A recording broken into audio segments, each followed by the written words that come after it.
मित्रांनो, संसदेतील असणारे विविध जे काही मत आहे किंवा विविध स्वरूपाचे असणारे जे काही विधेयक आहे, त्या विधेयकांना मंजूर करण्याची जी व्यवस्था आहे, ही व्यवस्था आपल्याला भारतीय राज्यघटनेमध्येच केलेली दिसते. अर्थात त्यासाठी बहुमताची आवश्यकता असते. बहुमताचा विचार जर केला तर अर्थात बहुमत जे ते 5 प्रकारचे आपल्याला पाहायला मिळताना दिसतात. नंबर 1 आहे ते म्हणजे काय, सिंपल साधे बहुमत आहे, सिंपल मेजॉरिटी म्हटलं जातं. दुसरे आहे ते म्हणजे प्रभावी बहुमत, इफेक्टिव्ह मेजॉरिटी आहे. तिसरे पूर्ण बहुमत, ऍब्सोल्यूट मेजॉरिटी आहे. चौथे विशेष बहुमत, स्पेशल मेजॉरिटी आहे. आणि अंतिमतः 5 आहे ते म्हणजे काय, विशेष बहुमत प्लस निम्म्या राज्यांचा असलेला पाठिंबा. या पद्धतीने जर बघितलं गेलं तर हे आपले बहुमताचे 5 विभाग जे ते लक्षात घेता येऊ शकतात. या 5 विभागांमध्ये सर्वात महत्वाचं जर बघितलं गेलं तर बहुमताच्या असणाऱ्या पहिल्या प्रकारात आपल्याला बघता येईल ते म्हणजे काय, साधे बहुमत आहे, सिंपल मेजॉरिटी आहे. आता साधं बहुमत म्हणजे नेमकं काय आहे मित्रांनो, जसं संसदेच्या दोन्ही सभागृहामध्ये एकूण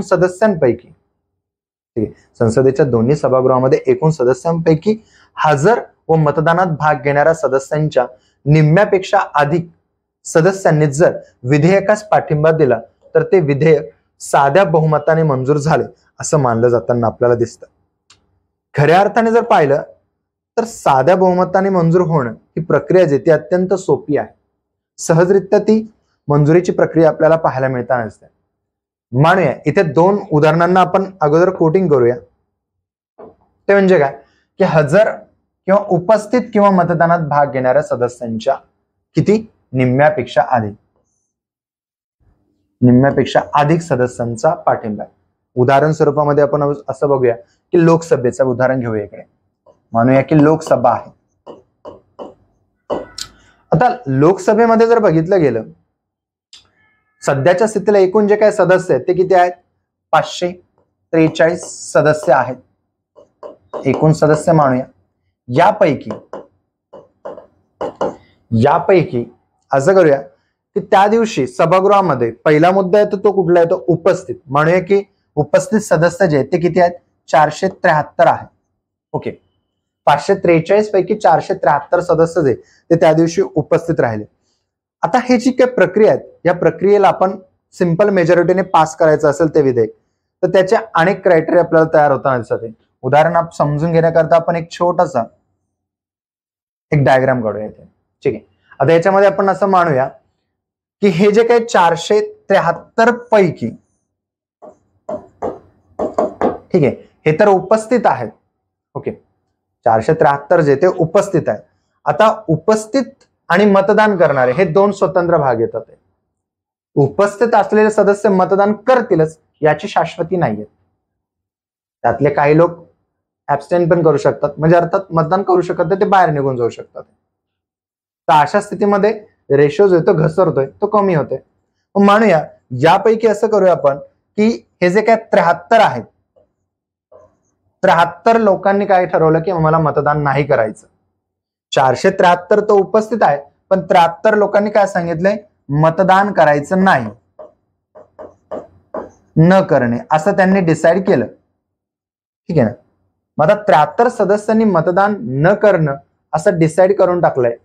मग मुद्दा परत तिथे असं तयार होतो की मग म्हणूया आपण इथे हे 73 सदस्य ज्यांनी मतदान नाही करायचं असं डिसाईड करेल.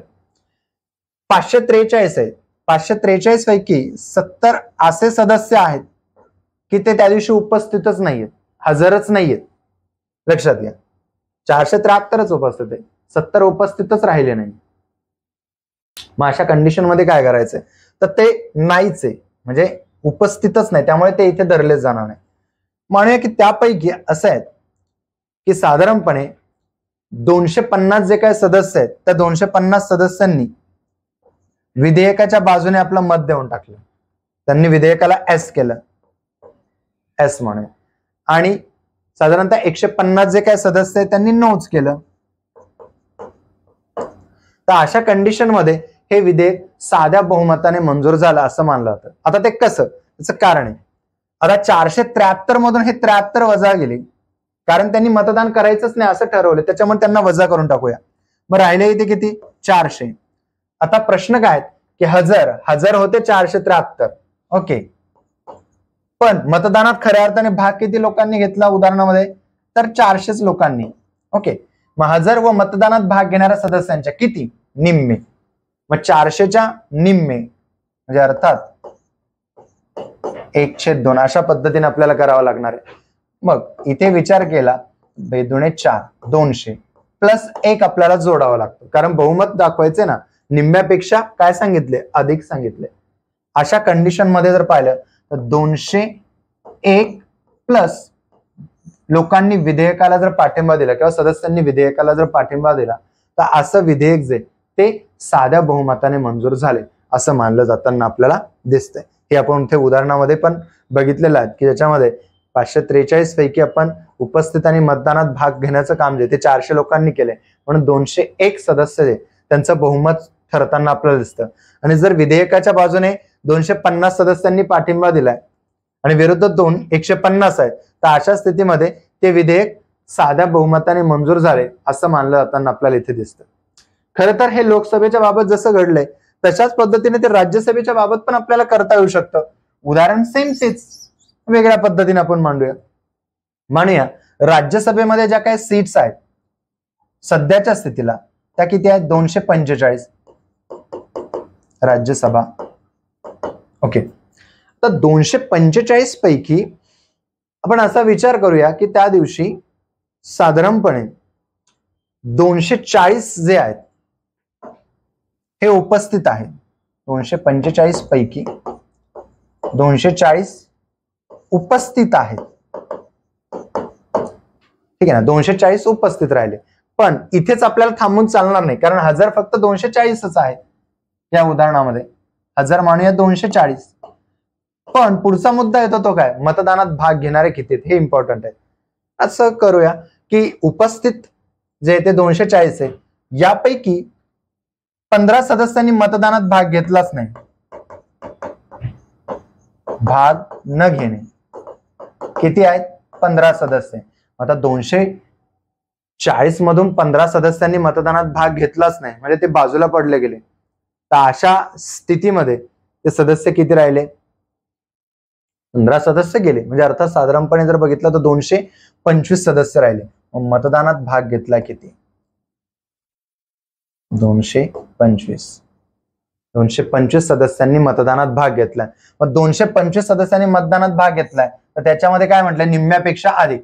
मग 225च्या निम्मे सेम पोझिशनला जात आहे.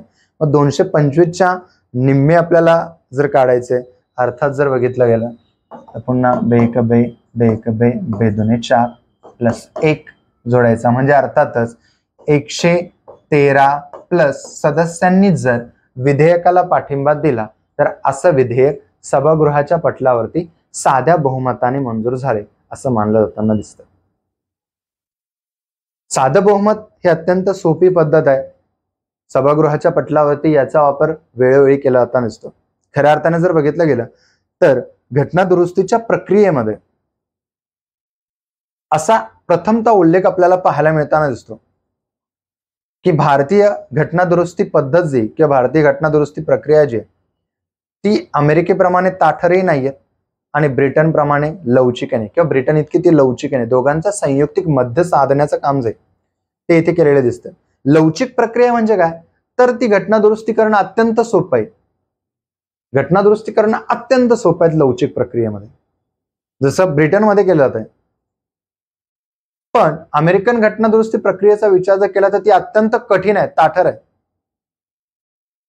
तिथे जर बघितलं गेलं तर ती पूर्णत्वास नेणंही पण अत्यंत कठीण होताना आपल्याला दिसतंय. याकरता जर पाहिलं तर दोघांचं संयुक्तिक मध्य आपल्याकडे पाहायला मिळतं. मग काही अशा तरतुदी आहेत भारतीय राज्यघटनेमध्ये ज्या साध्या बहुमताने मंजूर केल्या जातात. त्या सिंपल मेजॉरिटीच्या माध्यमातून त्याला एक स्वतंत्र रूप किंवा अस्तित्व देण्याचं काम जे ते इथे केलं जाताना आपल्याला दिसतंय. मग प्रश्न असा पडतो की अशा पद्धतीचे जे बदल आहे साध्या बहुमताने सभागृहाच्या पटलावरती केले जातात ते कोणकोणत्या घटकांसाठी अशा साध्या बहुमताची आवश्यकता भासते. अर्थात इथे जर बघितलं गेलं तर विश्वासदर्शक जो काय ठराव आहे या ठरावासाठी साधं बहुमत आवश्यक असतं. प्रश्न असा पडतो मित्रांनो की जे विश्वासदर्शक ठराव आहे हा कोण मांडतं. पहिला प्रश्न पडतो की विश्वासदर्शक ठरावाची आवश्यकता का भासते. बराच वेळ जर बघितलं गेलं संसदीय प्रक्रियेमध्ये विश्वासदर्शक ठरावाची ही जी प्रक्रिया आहे, ही प्रक्रिया मुख्यतः जर पाहिलं सत्ताधारी पक्षाच्या माध्यमातून विश्वासदर्शक ठराव जो तो मांडला जाताना दिसतो.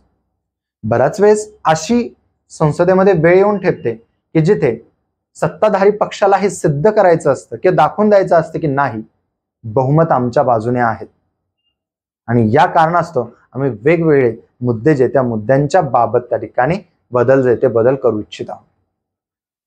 हा विश्वासदर्शक ठराव. मग विश्वासदर्शक ठरावाच्या बाबत आहे काय, सिंपल मेजॉरिटी.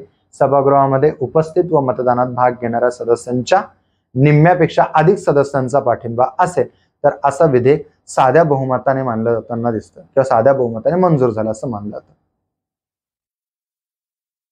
मग अशा स्थितीमध्ये हा आपला पहिला मुद्दा जो तो मुद्दा या ठिकाणी चर्चेचा येताना दिसतो. दुसरा मुद्दा जो आहे तो म्हणजे कुठला, तर अर्थातच अविश्वासदर्शक ठराव आहे. प्रश्न असा पडतो की अविश्वासदर्शक ठराव म्हणजे काय. अर्थात विरोधी पक्षांच्या माध्यमातून किंवा नेत्यांच्या माध्यमातून अविश्वासदर्शक ठराव जो तो मांडला जात असतो. अर्थात संसदेतील सदस्यांचा सत्ताधारी पक्षांवरती त्या ठिकाणी विश्वास राहिलेला नाही. अशा स्थितीमध्ये अविश्वासदर्शक ठराव जो तो मानला जातो. नुकताच 2023 मध्ये पण अविश्वासदर्शक ठराव जो तो काँग्रेसच्या वतीने मांडण्यात आलेला आपल्याला पाहायला मिळतो, ज्यामध्ये अनेक इतर क्षेत्रीय पक्षांनी त्याला पाठिंबा दिलेला दिसतो.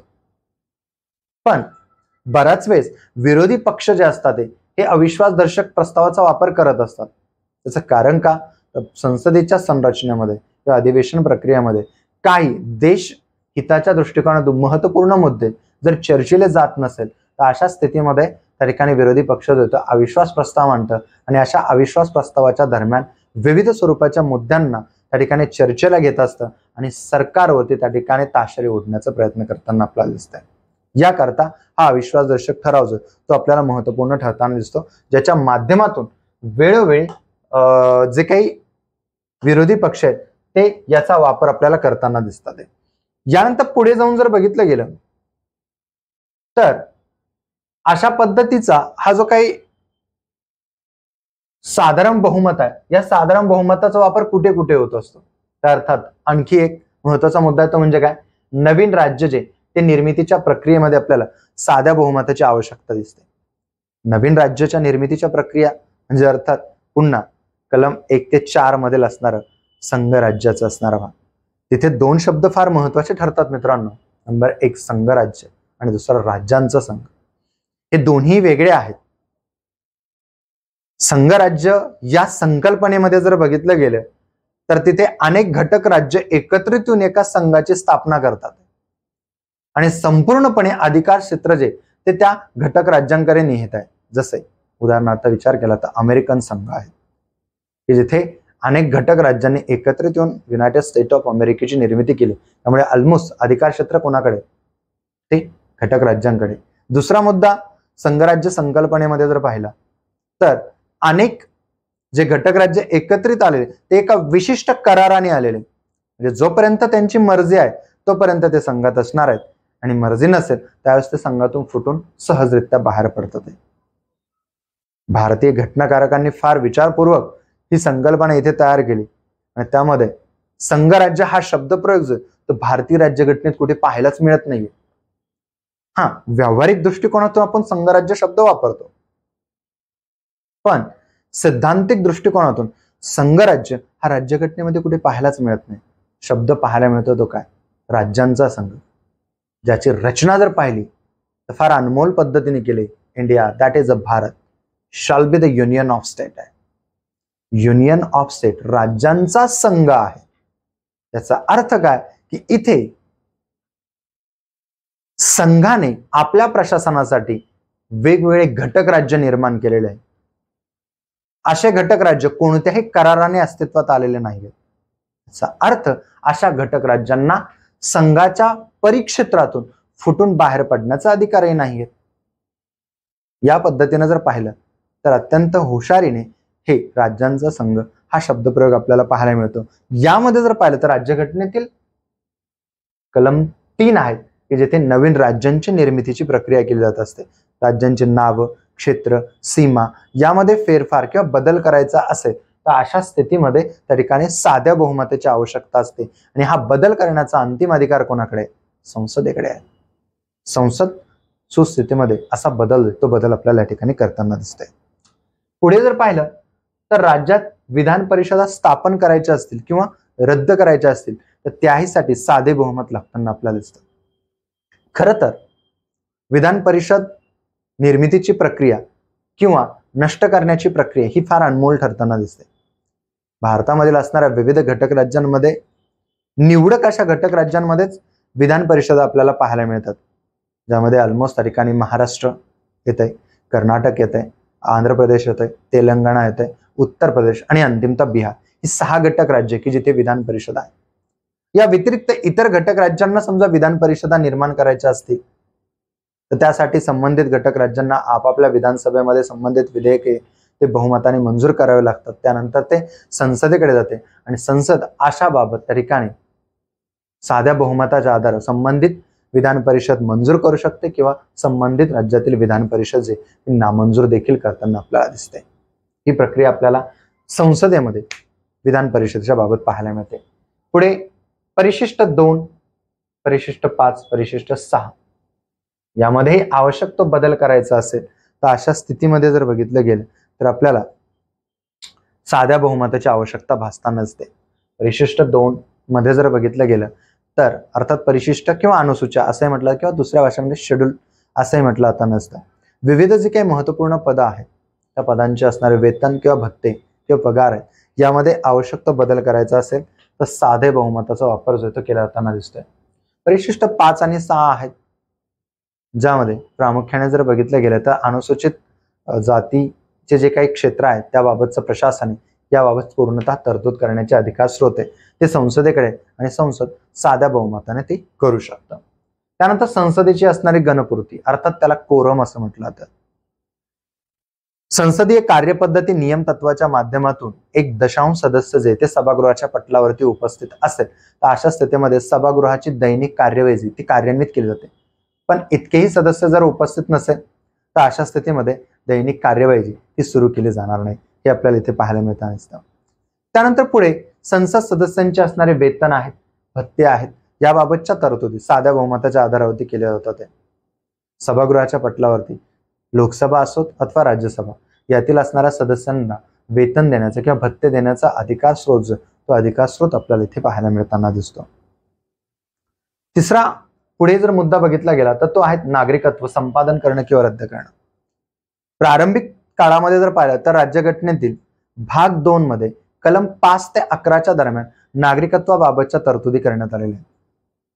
या तरतुदींमध्ये जर बघितलं गेलं तर हे संपूर्णपणे तरतुदी ज्या आहेत त्या प्रारंभिक स्वरूपाच्या स्वतंत्र उत्तर काळातील निवडक जो काही कालावधी त्या कालावधीपुरता मर्यादित आहे. मात्र तिथून पुढे नागरिकत्वाच्या बाबत योग्य तो बदल करायचा असेल तर काय, त्याबाबतच्या तरतुदी खऱ्या अर्थाने जर पाहिला तर संसदेच्या माध्यमातून कलम 11ने स्पष्ट केलेलं होतं की संसद वेळोवेळी त्या ठिकाणी नागरिकत्वाच्या बाबत कायदा जो तो कायदा तयार करण्याचं काम करेल. म्हणून संसदेने नागरिकत्व कायदा जो आहे 1955चा तयार केला आणि त्या कायद्याच्या आधारावरती जर बघितलं गेलं तर जन्मतत्व असेल, वंशतत्व असेल, नोंदणी तत्व असेल, स्वीकृती तत्व असेल किंवा प्रदेश सामिली करणे या माध्यमातून नागरिकत्व संपादन करता येत असतं. तर नागरिकत्व नष्ट होण्याकरता जर बघितलं गेलं तर नागरिकत्वाचा त्याग करणे, नागरिकत्व सोडून देणे किंवा नागरिकत्व काढून घेणे या संपूर्ण प्रक्रियेतून नागरिकत्व संपुष्टात येताना आपल्याला दिसते. या ज्या प्रक्रिया त्या प्रक्रियेमध्ये आवश्यकतेनुसार बदल करायचा असेल तर साध्या बहुमताची आवश्यकता लागते आणि अलीकडच्याच काळात 2019 मध्ये नागरिकत्व सुधारणा कायद्याच्या माध्यमातून आवश्यक तो बदल जो तो संघ शासनाच्या वतीने करण्यात आलेला आपल्याला दिसतोय. म्हणून हा एक मुद्दा इथे साध्या बहुमताचा लक्षात घेता येऊ शकतो. त्यानंतर मतदारसंघ परिसीमन आहे. वेगवेगळ्या घटक राज्याचं किंवा वेगवेगळ्या घटक राज्यातील विविध भागांचं मतदारसंघाचं परिसीमन केलं जातं असतात. या ठिकाणी जर पाहिलं तर लोकसंख्या जी ती निश्चितीकरण नाही. काही घटक राज्यांमध्ये लोकसंख्या वाढते, काही घटक राज्यांमध्ये कमी होते, घटते. अशा स्थितीमध्ये समानतेचा तत्व जे ते विभाजित होऊन जाईल. म्हणजे समानतेचं तत्व प्रत्येक घटक राज्यात प्रत्येक मतदारसंघाने आहे असायला हवं. याकरता वेळोवेळी संघ शासनाच्या माध्यमातून जर पाहिलं तर मतदारसंघ परिसीमन जे ते मतदारसंघ परिसीमन प्रक्रिया जी ती केली जाताना आपल्याला दिसते. पुढे संघ राज्य प्रदेश जे आहे त्याबाबतच्या तरतुदी ज्या आहेत त्या इथे आपल्याला पाहायला मिळताना दिसतात. त्यानंतर पुढे जर पाहिलं तर संसदीय प्रक्रियेमध्ये धन्यवाद प्रस्ताव हाही महत्वपूर्ण ठरतो की याबाबत पण साधं बहुमत आवश्यक असताना आपल्याला दिसतं. खरं तर धन्यवाद प्रस्तावाची आवश्यकता जर बघितली गेली तर संसदीय प्रक्रियेमध्ये राष्ट्रपतींचं अभिभाषण जे ते महत्वपूर्ण ठरतं. अशा अभिभाषण प्रक्रिये म्हणजे नेमके कधी होते किंवा अभिभाषण राष्ट्रपती महोदय कधी देतात, तर एक तर सार्वत्रिक निवडणुकीनंतर पहिल्या बैठकीच्या वेळी राष्ट्रपती महोदय अभिभाषण देतात आणि दुसरं म्हणजे काय, प्रत्येक वर्षी त्या ठिकाणी पहिलं अधिवेशन सुरू होण्यापूर्वी म्हणजे अर्थात बजेट अधिवेशन सुरू होण्यापूर्वी त्या ठिकाणी राष्ट्रपती महोदय दोन्ही सभागृहांना संयुक्तिकपणे अभिभाषण देतात, ज्या अभिभाषणामध्ये राष्ट्रपती महोदय सरकारने मागील वर्षी केलेल्या कामाचा आढावा, सध्या कार्यान्वित असलेल्या कामाचा आढावा आणि भविष्यात सरकारच्या असणाऱ्या ज्या काही योजना आहेत त्याबाबतचं विश्लेषण करण्याचं काम करतात. अशा अभिभाषणामध्ये त्या ठिकाणी पूर्णपणे चर्चा होते. चर्चे अन्वय अंतिमता त्या ठिकाणी त्या अभिभाषणाला वरती धन्यवाद प्रस्ताव जो तो धन्यवाद प्रस्ताव मांडला जाताना आपल्याला दिसतो. त्यानंतर निंदाव्यंजक प्रस्ताव असेल किंवा सभागृहाच्या पटलावरती स्थगन प्रस्ताव करायचा असेल, याही स्थितीमध्ये आपल्याला साध्या बहुमताची आवश्यकता जी ती पाहायला मिळताना दिसते. सभागृहामध्ये सभापती महोदयांची निवड प्रक्रिया ज्या केल्या जात असतात याही जर बघितल्या गेल्या तर साध्या बहुमताच्या आधारावरती केल्या जाताना निवड प्रक्रिया म्हणते. या निवड प्रक्रियेमध्ये संघ असेल किंवा राज्य असेल या दोन्ही सभागृहातील असणाऱ्या सभापतींची निवड प्रक्रिया इथे आपल्याला महत्वपूर्ण ठरताना दिसतात. त्यानंतर पुढे राष्ट्रपती राजवट लागू करण्याच्या बाबतची तरतूद आहे. संबंधित घटक राज्यामध्ये राष्ट्रपती राजवट लागू करायची असेल, राष्ट्रपती राजवट अर्थात कलम 356च्या अंतर्गत किंवा दोन प्रकारचे कलम 356 आहेत किंवा कलम 365च्या माध्यमातून राष्ट्रपती राजवट लागू केली जाते. फक्त दोघांमध्ये एक बेसिक फरक आहे. कलम 356च्या माध्यमातून जी राष्ट्रपती राजवट लागू केली जाते त्या राष्ट्रपती राजवटीमध्ये घटनात्मक मशिनरी जर फेल्युअर झाली म्हणजे अर्थातच संबंधित घटक राज्यामध्ये एकही पक्ष यथार्थाने सरकार स्थापन करण्याच्या मजबूत स्थितीमध्ये नसेल तर अशा स्थितीमध्ये राज्यपाल महोदय राष्ट्रपतींना संबंधित राज्यामध्ये राष्ट्रपती राजवट लागू करण्यासाठी त्या ठिकाणी विनंती करताना आपल्याला दिसतात. कलम 365 नुसार राष्ट्रपती राजवट लागू केली जाते, परंतु इथे संघ शासनाने निर्देशित केलेले नीतिमूल्य किंवा तत्वे यांचं संबंधित घटक राज्य जर योग्य त्याने पालन करत नसेल तर अशा स्थितीमध्ये संबंधित घटक राज्यामध्ये राष्ट्रपती राजवट जी ती लागू करण्याचं काम केलं जाताना आपल्याला दिसतंय. त्यानंतर संयुक्त बैठक आहे. संयुक्त बैठकीच्या बाबत साधं बहुमत ते महत्वपूर्ण ठरतं. खरं तर संयुक्त बैठक जी याची आवश्यकता का भासत असते, कारण असे संसदेच्या दोनही सभागृहांमध्ये जर बघितलं गेलं तर सर्वात महत्वपूर्ण असतं ते विधेयकाला बहुमत असावं. पण बहुतांशी बऱ्याच वेळेस त्या ठिकाणी संबंधित सभागृहाच्या पटलावरती विधेयकाला बहुमत जे ते सिद्ध होत नसेल म्हणजे अर्थात लोकसभेमध्ये त्याला बहुमत असेल मात्र राज्यसभेमध्ये एखाद्या मुद्द्यावरती विरोध केला जात असेल तर अशा स्थितीमध्ये संबंधित विधेयक जे ते मंजूर होत नाही. कारण का, दोन्ही सभागृहामध्ये त्याला पाठिंबा असणं गरजेचं आहे. दोन्ही सभागृहांनी त्याला बहुमताला पाठिंबा देणे गरजेचं आहे. मात्र ते जर झालं नाही तर अशा स्थितीमध्ये खऱ्या अर्थाने राष्ट्रपती महोदय संयुक्त बैठक जी ती बोलवत असते आणि ज्या मुद्द्यावरती ज्या सभागृहामध्ये विवाद आहे त्या मुद्द्यावरती चर्चा करून तो शांततेच्या मार्गाने सोडून संबंधित विधेयक साध्या बहुमताने मंजूर करण्याचं काम केलं जाताना आपल्याला दिसतंय. ही संयुक्त बैठकीची तरतूद आपल्याला इथे पाहायला मिळताना दिसते. त्यानंतर पुढे राष्ट्रीय आणीबाणी रद्द करण्याच्या बाबतची तरतूद आहे. इथे रद्द करणं आहे. या अगोदरच्या मुद्द्यामध्ये आपण राष्ट्रपती राजवट लागू करणं आणि राष्ट्रीय आणीबाणी हे दोघं वेगळे. राष्ट्रीय आणीबाणी कलम 352च्या माध्यमातून आहे, जिथे बाह्य किंवा परकीय स्वरूपाचं आक्रमण किंवा अंतर्गत भागामध्ये सशस्त्र उठाव जर निर्माण झाला तर त्या कारणास्तव राष्ट्रीय आणीबाणी जी ती लागू करण्याचं काम केलं जात असतं. मात्र ती रद्द करायची असेल, लागू करायची असेल तर पंतप्रधान त्यांना कॅबिनेटचा सल्ला जो आहे तो घ्यावा लागतो, विशेष बहुमताची आवश्यकता भासते.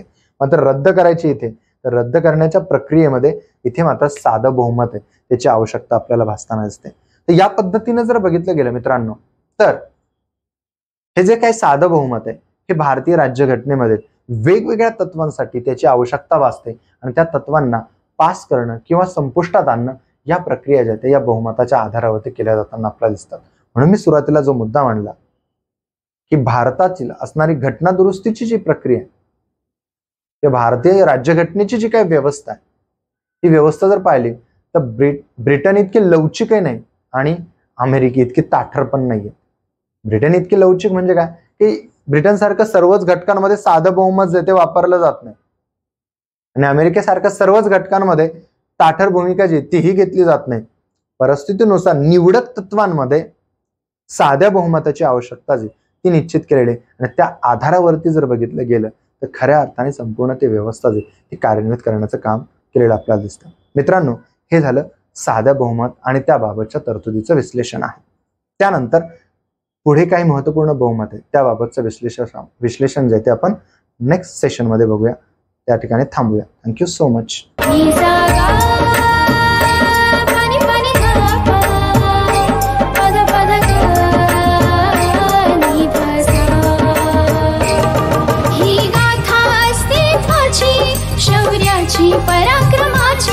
ही गाथा अस्तित्वाची शौर्याची पराक्रमाची या मातीमधल्या कणाकणातील मौल्यवान रत्नांची या मातीमधल्या